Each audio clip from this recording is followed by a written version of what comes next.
Quando o assunto é tecnologia para fazer biocombustíveis, o Brasil é um pioneiro. Ainda na década de 70, o país lançou o Programa Nacional do Álcool, ou simplesmente Proálcool, e desenvolveu o primeiro motor do mundo com esse tipo de combustível. O sucesso se estendeu por pelo menos uma década. Mas em meados dos anos 80, o programa começou a ruir. Com o preço do petróleo em baixa e o interesse dos usineiros pelo açúcar, o álcool começou a faltar nos postos e aos poucos foi sendo abandonado.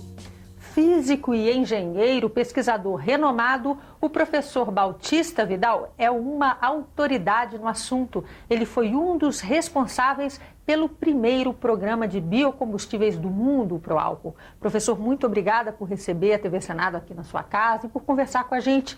O senhor tem dito em entrevistas que a era do petróleo está chegando ao fim. O Brasil está preparado para essa transição? Não, o Brasil não está preparado, mas o Brasil é o único país que tem condições de resolver o problema, porque o petróleo mantém o mundo funcionando e o petróleo está acabando, tem que haver um substituto. Onde é que está esse substituto?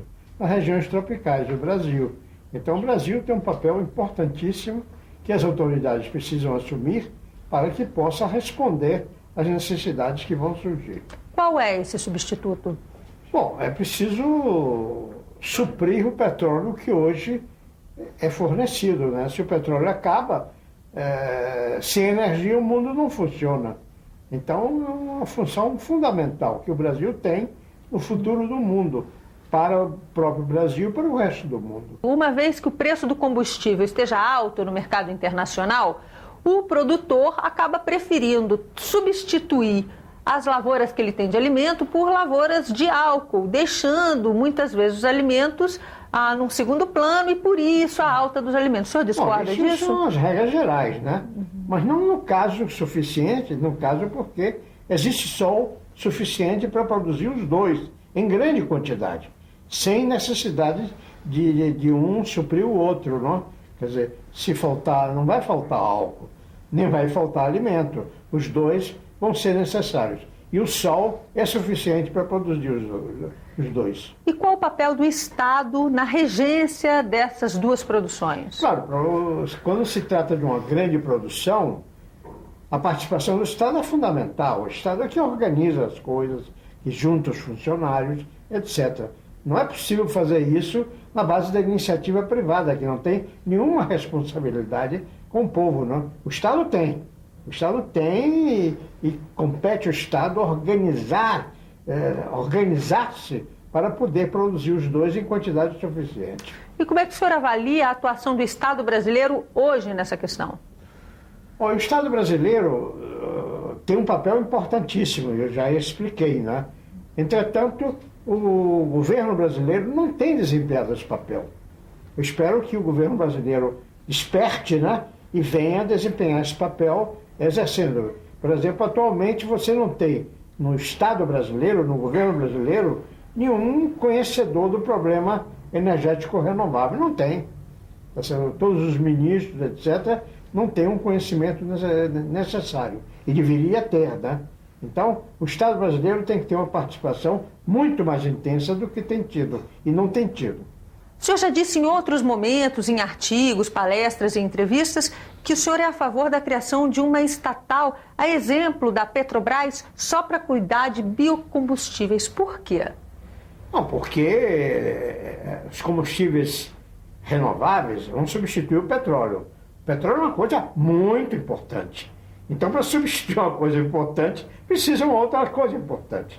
E claro que a organização estatal é mais garantida, é mais efetiva. O governo assume os compromissos para que a coisa funcione. Hoje, com a chegada dos carros flex e o interesse mundial por energias renováveis, os biocombustíveis são considerados uma alternativa estratégica. Quais são os desafios desse modelo energético no século XXI?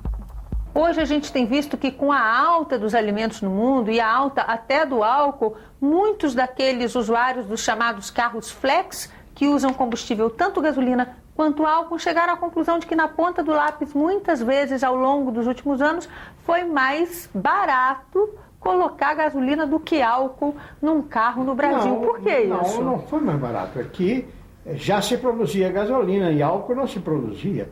foi necessário promover a produção de álcool. E aí o custo de produção era mais barato do álcool, né? Era mais barato. Agora, quando você não produz álcool, a gasolina é única, não precisa ter competidor, né?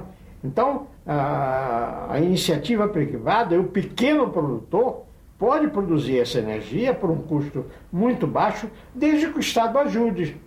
O Estado precisa ajudar o pequeno produtor, porque o pequeno produtor sozinho não tem condições de desenvolver tecnologia, de melhorar a sua produção, etc. Ele precisa o Estado permanentemente estar dando assistência, né? Isso o Estado faz. Em 1981, de cada 4 carros vendidos no país, 1 era movido a álcool.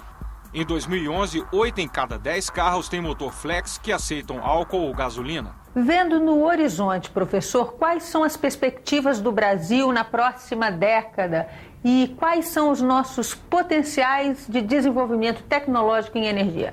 Olha, os potenciais são elevadíssimos, porque nós somos o único continente tropical que tem muito sol, tem muita água e tem muita terra.